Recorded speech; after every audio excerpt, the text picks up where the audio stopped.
The thing I love the most about playing music is that it's such a collaborative effort. Playing music with other people, it's something that you really can't get from doing anything else. It can unite us in a world where sometimes we are quite separated in our beliefs.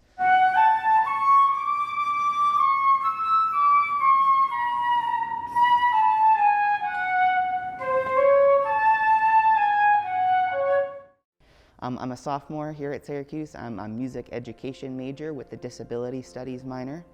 I am also in the Pride of the Orange marching band here at Syracuse. I'm in the color guard.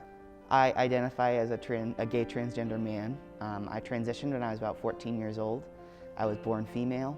I think the Setnor School of Music is definitely, as far as LGBT plus community, it's one of the most welcoming places you can be here on campus. It doesn't matter where you came from or what you look like.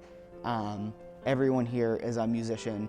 I chose the education profession because I knew I wanted to help out future generations. And I think one of my really big goals as an educator is to make sure that lower income communities can have access to music. Everyone should have access to music. Especially for young students, they can be able to connect with their emotions and learn a lot more about themselves through music. There were some time when I was around 12 to 13, instead of being sad or doing something worse, I would pick up my flute and just start playing, and it would just make me feel like instantly better. And now, when I'm feeling down, I grab my flute and start playing whatever I'm feeling. Playing music alone, it's a really great way to connect with your emotions that you might not be able to say, that we don't know how to say through words exactly.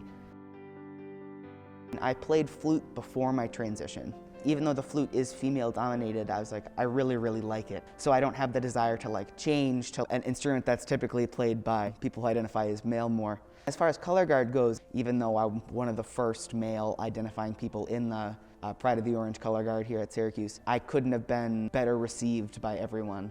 You could argue that at some point teaching was a female-dominated profession. So how I navigate that, I just do things I enjoy. Just do it because I like it.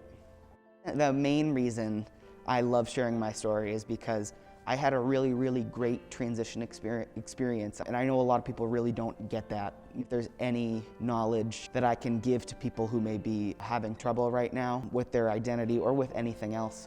And I also love to share my story because I'm proud of how far I've come.